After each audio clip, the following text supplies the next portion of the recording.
독일 의사의 건강 플러스 시작합니다. 손발이 자주 저리고 밤에는 깊이 잠들지 못하고 아침에 일어나도 온몸이 무겁게 짓누르는 듯 피곤하시나요? 이 모든 증상 사실은 다 이유가 있습니다. 단순히 나이가 들어서 생기는 자연스러운 변화가 아닐 수도 있습니다. 사소해 보이지만 이것은 몸이 보내는 심각한 경고일 수 있습니다. 원인은 마그네슘 결핍입니다. 마그네슘 이름은 들어봤지만 그게 뭐 그렇게 중요한가 하고 그냥 지나치신 분들 많으실 겁니다. 칼슘이나 비타민은 익숙해도 마그네슘은 잘 모르는 경우가 많지요. 하지만 사실 마그네슘은 우리 몸에 꼭 필요한 필수 영양소입니다. 뼈 건강만 지키는 게 아니라 심장과 혈관, 뇌와 근육까지 제대로 움직이게 만드는 숨은 조율자 같은 존재죠. 실제로 이 작은 영양소 하나가 무려 300가지가 넘는 몸속 반응을 조절한다는 사실은 모르고 계셨을 겁니다. 만약 이것이 부족해진다면 어떻게 될까요? 눈, 밑이 파르르 떨리는 가벼운 증상에서 그치지 않습니다. 심장이 불규칙하게 뛰는 부정맥, 약해진 뼈로 인한 골다공증, 그리고 혈압, 혈당의 불안정까지 이어질 수 있습니다. 실제로 연구에 따르면 마그네슘 부족은 고혈압과 당뇨병의 악화를 촉진하는 중요한 요인으로 지목됩니다. 여기서 중요한 질문을 던져야겠죠. 도대체 왜 이렇게 중요한 영양소가 우리 몸에서 자꾸 부족해지는 걸까요? 그리고 부족할 때 우리 몸은 구체적으로 어떤 변화를 겪게 될까요?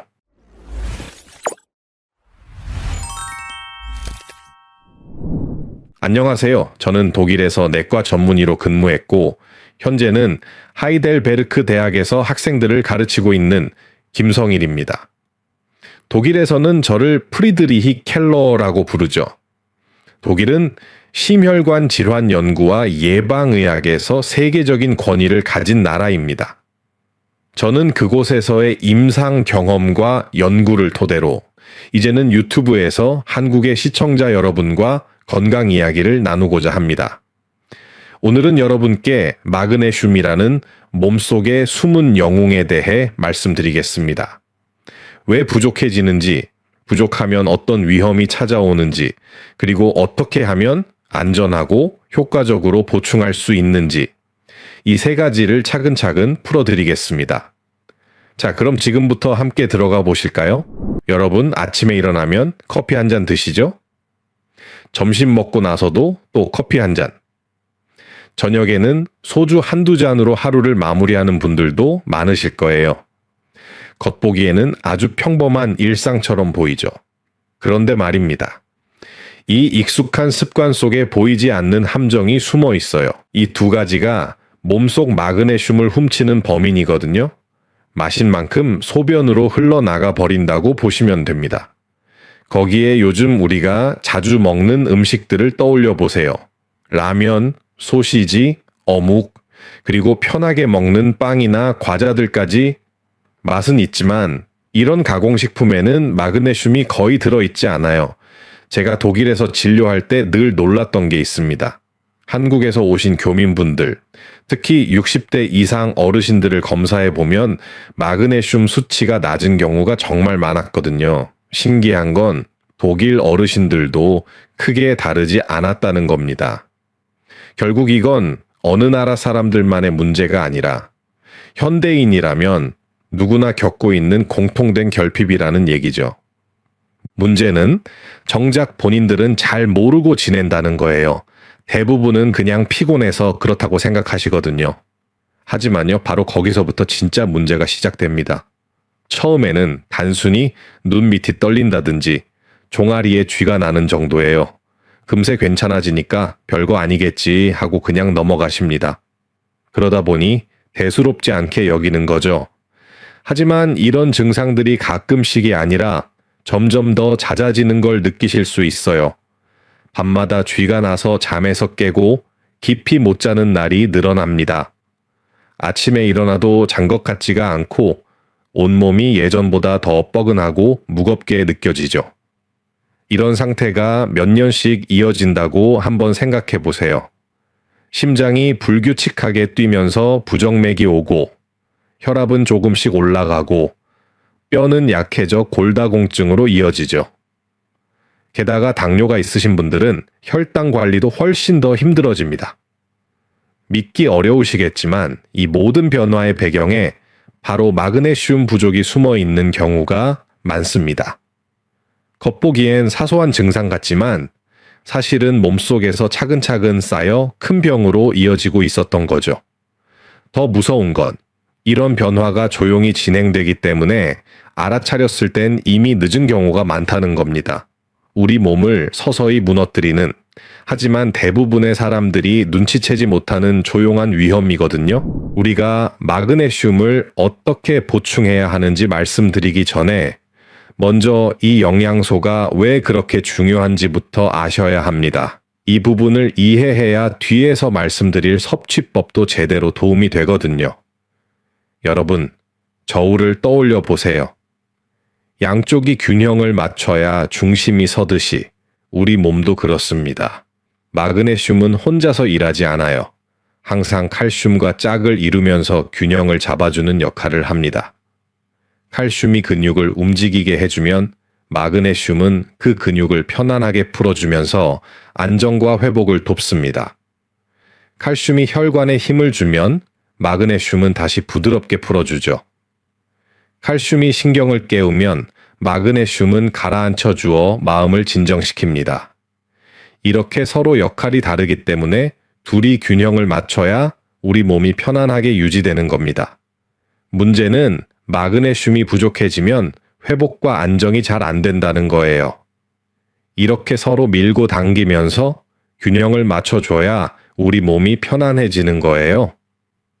그런데 이 균형이 깨져서 마그네슘이 부족해지면 어떻게 될까요? 몸은 점점 긴장 모드에서 풀리지 못하게 됩니다. 근육은 잘 안 풀리고 혈관은 늘 빡빡한 상태, 신경은 예민해져서 쉽게 지치게 되죠. 이게 단순히 느낌만 그런 게 아닙니다. 실제 연구에서도 확인이 됐어요. 네덜란드 국립보건연구소에서 12만 명을 무려 15년 동안 추적 조사한 결과가 있습니다. 수돗물 속에 마그네슘이 10mg만 더 많아도 남성의 심혈관 질환 위험이 약 9% 낮아졌다는 거예요. 같은 물인데도 성분 차이 하나로 건강 차이가 이렇게 크게 벌어진 겁니다. 신기하지 않으세요? 또 다른 연구도 있습니다. 미국 하버드 공중보건대학 연구진이 폐경 이후 여성들을 조사했는데요. 마그네슘을 충분히 섭취한 여성들은 그렇지 않은 분들보다 골밀도가 훨씬 높았습니다. 쉽게 말해 뼈가 훨씬 더 튼튼했던 거죠. 그리고 제가 가장 인상 깊게 본 연구가 하나 더 있습니다. 하버드와 미네소타 대학에서 진행한 대규모 코호트 연구였는데요. 하루에 마그네슘을 100mg만 더 먹어도 당뇨병 발생 위험이 무려 15% 줄어든다는 결과가 나왔습니다. 100mg이면 얼마나 될까요? 아몬드 한 줌 정도밖에 안 되는 양이에요. 이런 결과들이 무엇을 보여줄까요? 마그네슘이 단순히 쥐가 안 나게 하는 영양소 수준이 아니라 심장, 혈관, 뼈, 혈당까지 전신 건강을 지탱하는 데 깊숙이 관여하고 있다는 겁니다. 그럼에도 많은 분들이 마그네슘 섭취에 대한 중요성을 잘 모르고 계신다는 거죠. 여러분, 혹시 요즘 이유 없는 피로, 잦은 쥐남, 혹은 불면 같은 증상을 겪고 계신가요? 그렇다면 마그네슘 섭취를 고려해 보셔야 합니다. 오늘 끝까지 보시면 어떻게 하면 안전하고 효과적으로 마그네슘을 챙길 수 있는지 분명히 도움이 되실 겁니다. 앞에서는 마그네슘이 부족하면 어떤 문제가 생기는지 말씀드렸습니다. 그럼 이제 본격적으로 우리 몸에서 마그네슘이 어떤 일을 하는지 하나씩 살펴볼 차례예요. 오늘 본론에서는 5가지로 나눠서 말씀드리겠습니다. 먼저 마그네슘이 몸속에서 어떤 역할을 하는지, 그리고 시중에 나와 있는 여러 종류와 흡수율 차이, 또 목적에 따라 어떤 걸 선택하면 좋은지, 섭취 시간은 언제가 알맞은지, 마지막으로 음식 속에 숨어 있는 마그네슘까지 이 순서대로 여러분들이 이해하기 쉽게 설명해 보겠습니다. 자, 그럼 첫 번째로 마그네슘이 우리 몸에서 어떤 일을 하고 있는지부터 알아보겠습니다. 우리 몸을 하나의 큰 공장이라고 생각해 보세요. 이 공장이 제대로 돌아가려면 힘을 만들어내는 발전소가 있어야 하잖아요. 그게 바로 ATP라는 물질입니다. 어려운 말 같지만 쉽게 말해 우리 몸이 움직일 때 쓰는 에너지 연료라고 보시면 됩니다. 그런데 이 연료가 만들어질 때 꼭 필요한 게 있어요. 바로 마그네슘입니다. 마그네슘이 부족하면 연료가 충분히 생산되지 않으니 당연히 몸이 쉽게 지치고 하루 종일 기운이 빠지게 되는 거죠. 다음은 신경 전달입니다. 우리 뇌에서 손끝, 발끝까지 신호가 전달될 때 전선이 이어져 있는 게 아니잖아요?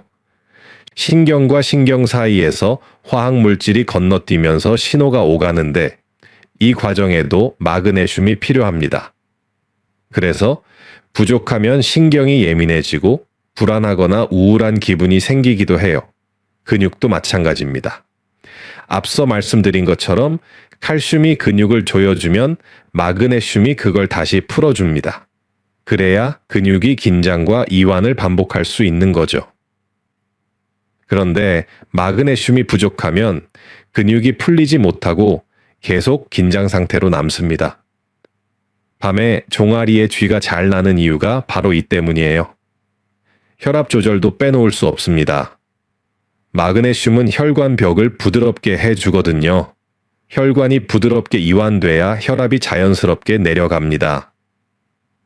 실제로 제가 독일에서 진료할 때도 고혈압 환자분이 오시면 마그네슘 수치를 꼭 확인해요. 부족하면 보충제를 쓰면서 혈압약 용량을 함께 조절하기도 했습니다. 이처럼 마그네슘은 단순히 뼈 건강만 챙겨주는 게 아닙니다. 에너지 대사, 신경 전달, 근육 이완, 혈압 조절까지 우리 몸 전체가 이 한 가지 영양소에 기대고 있는 거죠. 그런데 여러분, 여기서 꼭 아셔야 할 게 하나 있습니다. 마그네슘이라고 다 같은 마그네슘이 아니에요. 약국이나 인터넷에 보면 종류가 워낙 많아서 뭘 고를지 헷갈리시죠? 제가 아주 쉽게 정리해 드리겠습니다. 먼저 기본형입니다. 제일 흔한 게 바로 산화마그네슘이에요. 가격은 제일 저렴합니다. 약국에서 싼 가격에도 구할 수 있거든요. 그런데 문제는 흡수율이 너무 낮다는 겁니다. 먹어도 대부분 그냥 몸 밖으로 나가버려요. 게다가 위에 부담을 줘서 더부룩하거나 설사를 하는 분들도 많습니다. 그래서 저는 특별한 경우가 아니면 잘 권하지 않습니다. 그 다음은 중간형, 바로 유기산 형태 마그네슘이에요. 구연산 마그네슘, 말레산 마그네슘 같은 것들이 여기에 속합니다. 이건 흡수율이 꽤 괜찮고 위장 부담도 상대적으로 덜합니다. 가격도 적당한 편이라 대부분의 분들이 무난하게 드실 수 있어요. 일반적인 건강 보충 목적이라면 이 정도로도 충분합니다. 마지막은 고급형, 바로 아미노산 킬레이트 형태입니다. 이름이 좀 낯설죠? 글리시네이트, 트러네이트, 타우린산 마그네슘 같은 것들이 여기에 속합니다.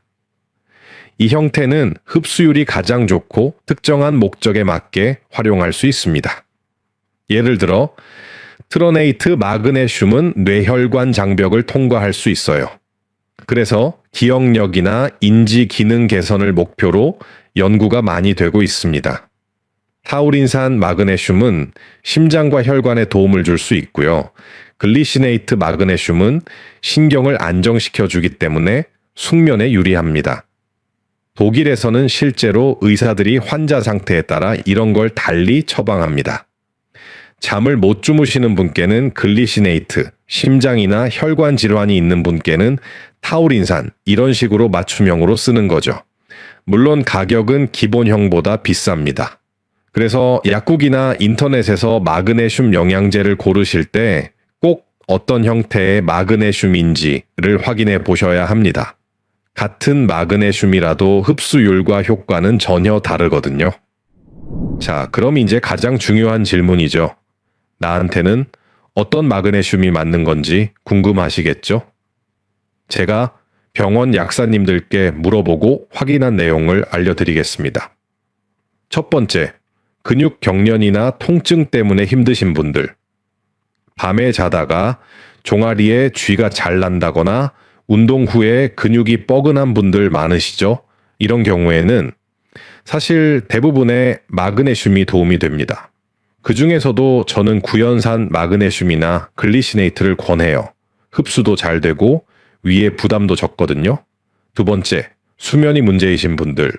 밤마다 뒤척이고 자도 잔 것 같지 않고 새벽에 자꾸 깨는 분들이 계시죠?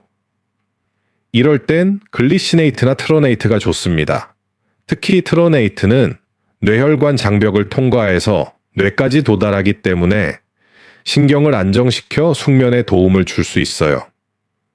두통이 잦은 분들께도 괜찮습니다. 세 번째, 심혈관 건강이 걱정되시는 분들. 혈압이 높거나 가슴이 답답하고 손발이 늘 차가운 분들이 있으시죠? 이럴 때는 타우린산 마그네슘을 추천합니다. 심장과 혈관에 특화되어 있어서 혈관을 부드럽게 해주고 순환을 도와주거든요. 여기에 오메가3를 함께 드시면 더 좋은 궁합이 됩니다. 네 번째, 기억력과 집중력이 걱정되시는 분들. 요즘 깜빡깜빡 잘 하신다, 이름이 잘 안 떠오른다 하시는 경우 있죠. 이럴 때는 트러네이트 같은 뇌 특화 마그네슘을 보시면 됩니다. 뇌의 기능을 직접적으로 도와줄 수 있는 형태예요. 정리하면 간단합니다. 근육 문제는 구연산이나 글리시네이트, 수면 문제는 글리시네이트나 트러네이트, 심혈관은 타우린산, 뇌 건강은 트러네이트. 이렇게 기억해 두시면 됩니다. 여기서 잠깐, 마그네슘은 우리 몸에 꼭 필요하지만 특정한 분들에게는 독이 될 수 있다는 걸 아셔야 합니다. 가장 먼저 신장 기능이 떨어진 분들입니다. 우리 몸은 불필요한 마그네슘을 소변으로 배출해내야 하는데 신장이 제 역할을 못하면 이게 제대로 빠져나가지 못하고 혈액 속에 쌓입니다. 그럼 어떤 일이 생길까요? 피 속 마그네슘 농도가 비정상적으로 올라가면 고마그네슘 혈증이라는 상태가 됩니다. 이때 흔히 나타나는 증상이 어지럼증, 메스꺼움, 극심한 피로예요. 심하면 맥박이 느려지고 혈압이 갑자기 떨어지고 호흡이 가빠지는 위급한 상황까지 이어질 수 있습니다. 실제로 신부전 환자들 중에서는 마그네슘 영양제를 잘못 복용했다가 응급실로 오는 경우도 적지 않습니다. 두 번째로는 심장질환 환자입니다. 특히 고혈압이나 부정맥 때문에 약을 드시는 분들 말이죠. 마그네슘은 근육을 이완시키는 역할을 하기 때문에 심장 근육에도 영향을 줍니다. 특히 이뇨제를 드시는 분들, 그러니까 소변을 많이 나오게 해서 붓기를 빼주는 약을 드시는 경우, 그리고 항부정맥제를 드시는 분들, 즉 심장이 불규칙하게 뛰는 걸 잡아주는 약을 드시는 경우는 조심하셔야 합니다. 이런 약과 마그네슘을 함께 복용하면 심장이 오히려 더 불규칙하게 뛰거나 갑자기 혈압이 확 떨어져서 어지럽고 쓰러질 수 있는 위험이 생길 수 있습니다. 예를 들어 독일의 한 환자는 이뇨제와 마그네슘을 같이 복용한 뒤 저혈압 쇼크로 쓰러져 병원에 실려온 사례가 있었습니다. 이처럼 약과의 상호작용은 무시하면 안 되는 문제예요. 세 번째는 혈압약이나 항생제를 드시는 분들입니다. 마그네슘은 장에서 다른 약물과 흡수 경쟁을 합니다. 쉽게 말해 약이 몸으로 들어가기 전에 서로 밀치고 당기는 거예요. 그 결과 약효가 약해지거나 아예 기대한 효과가 사라질 수 있습니다. 예를 들어 흔히 쓰는 테트라사이클린 계열 항생제가 있습니다. 감염이 생겼을 때 세균을 죽이려고 쓰는 약인데요. 이걸 마그네슘과 함께 먹으면 약이 장에서 흡수되지 못하고 그냥 밖으로 빠져나가 버립니다. 쉽게 말해 약이 몸에 들어가기 전에 마그네슘이 가로막아 버리는 거죠. 그럼 어떻게 될까요? 세균을 제대로 죽이지 못해서 감염이 더 오래 가거나 항생제를 오래 써야 해서 부작용 위험이 커질 수 있습니다. 실제로 병원에서는 이런 이유 때문에 항생제를 쓸 때는 우유나 마그네슘 같은 미네랄 보충제와 시간을 꼭 띄워서 먹으라고 안내합니다. 혈압약도 마찬가지입니다. 혈압을 낮춰주는 약을 먹었는데 마그네슘이 같이 있으면 약이 흡수되는 양이 줄어들어요. 결국 혈압이 잘 내려가지 않으니까 약을 먹었는데도 혈압이 계속 높게 유지되는 거죠. 어르신들 입장에서는 약을 꼬박꼬박 먹었는데 왜 혈압이 안 잡히지? 하고 의아할 수 있는데 알고 보면 마그네슘이 약효를 방해하고 있었던 겁니다. 혈압약을 드시는 분들은 마그네슘 영양제를 같이 복용하고 있지는 않은지 체크해 보셔야 합니다. 마그네슘은 분명히 건강에 도움이 되지만 콩팥 질환, 심장 질환, 약 복용 중이신 분들은 꼭 전문가와 상담을 먼저 하고 드셔야 합니다. 마그네슘은 영양제로만 보충할 수 있느냐라고 생각하실 텐데요. 꼭 영양제로 보충하실 필요는 없습니다. 마그네슘이 풍부한 음식을 섭취하시는 것도 충분히 도움이 됩니다. 우리 몸은 원래 자연에서 나온 영양소를 가장 잘 흡수하도록 설계되어 있거든요. 그럼 어떤 음식에 마그네슘이 많을까요? 제가 독일에서 환자분들께 실제로 늘 추천하는 음식들을 알려드리겠습니다. 첫째는 견과류입니다. 아몬드, 호박씨, 해바라기씨 같은 것들이죠. 작게 한 줌만 드셔도 마그네슘이 듬뿍 들어 있습니다. 게다가 심장 건강에 좋은 불포화 지방산도 풍부하고 항산화 물질까지 있어요. 저도 아침마다 아몬드 한 줌을 챙겨 먹는데 간단하면서도 든든하거든요.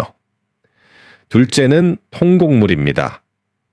현미, 귀리, 통밀 같은 곡식은 흰쌀밥보다 훨씬 마그네슘 함량이 높습니다.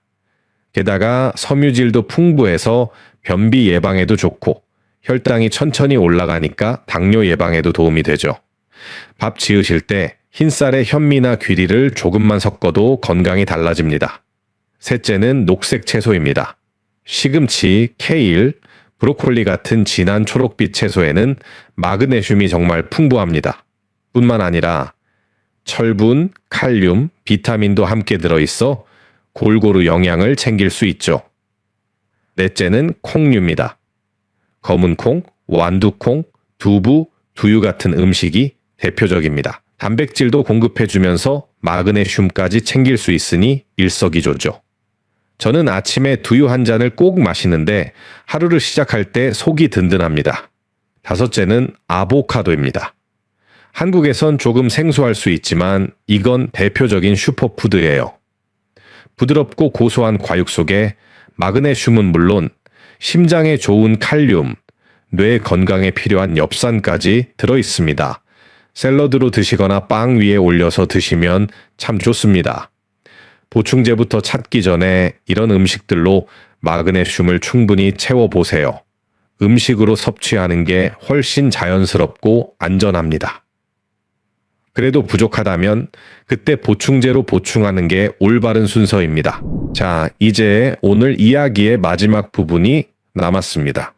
앞에서 말씀드린 걸 간단히 다시 짚어보면 마그네슘은 음식으로 먼저 챙기고 그래도 부족하면 보충제를 활용하시면 된다고 했죠. 그리고 약 드시는 분들은 간격을 두는 게 중요하다고도 말씀드렸습니다. 그럼 이제 남은 건 단 하나, 실제로 어떻게 챙겨 드시면 좋은지 바로 복용법입니다. 이걸 아셔야 오늘 내용이 그냥 듣고 끝나는 게 아니라 생활 속에서 바로 실천할 수 있겠죠. 성인 남성은 하루 350에서 400ml, 여성은 280에서 320mg이 필요합니다. 그런데 대부분은 이보다 조금 부족하게 드시고 계십니다. 그래서 보충이 필요한 거예요. 자세한 음식들은 앞에서 말씀드렸죠. 견과류, 통곡물, 녹색 채소, 콩류, 아보카도. 이런 음식들을 매일 식단에 조금씩만 넣어도 하루 권장량의 절반 이상은 충분히 채울 수 있습니다. 약보다 밥상이 먼저라는 점 잊지 마세요. 음식만으로는 부족하다 싶을 때 보충제를 고려하세요. 마그네슘 보충제는 꼭 식후에 드시는 게 좋습니다. 빈속에 드시면 속이 불편하거나 설사를 할 수 있기 때문이에요. 밥을 드신 뒤에 먹으면 음식과 같이 흡수돼서 훨씬 부드럽게 들어갑니다. 또 중요한 게 다른 보충제와 시간 간격을 두는 것입니다. 칼슘, 철분, 아연 같은 미네랄 보충제랑 마그네슘을 동시에 드시면 서로 흡수를 방해해서 제대로 효과를 못 봅니다. 예를 들어 칼슘이랑 같이 먹으면 마그네슘이 몸에 덜 들어가고 철분이랑 같이 먹으면 철분 흡수가 떨어져서 빈혈 관리가 잘 안 될 수 있습니다.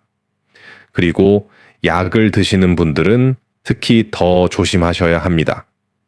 혈압약, 항생제, 골다공증 약 같은 것들은 마그네슘과 겹치면 약효가 약해지거나 부작용이 생길 수 있다고 말씀드렸죠? 그럼 어떻게 드셔야 안전할까요? 방법은 생각보다 간단합니다. 마그네슘은 약과 꼭 시간을 띄워서 드셔야 합니다. 복용하시는 약과 최소 2-3시간은 간격을 두시고 드시는 게 가장 좋습니다. 예를 들어 혈압약을 드시는 분들은 아침에 약을 드셨다면 마그네슘은 저녁 식사 후로 미루시는 게 안전합니다. 골다공증 약은 보통 아침 공복에 드시는데 이때는 절대로 마그네슘을 같이 드시면 안 되고 오후나 저녁으로 넘겨야 합니다. 즉, 같은 날 먹어도 괜찮지만 반드시 시간을 띄워서 따로 챙기셔야 한다는 겁니다. 그리고 복용하는 약마다 권장 강역이 조금씩 다를 수 있기 때문에 가장 확실한 방법은 약사님이나 의사 선생님께 직접 확인해 보는 거예요. 이 한 번의 확인이 여러분의 건강을 지켜줍니다. 마그네슘은 혼자보다 같이 먹을 때 더 효과가 납니다. 비타민 B군과는 스트레스 완화, 비타민 D와는 뼈 건강, 오메가3와는 심혈관 보호. 여러분 상황에 맞게 곁들이면 훨씬 좋아요.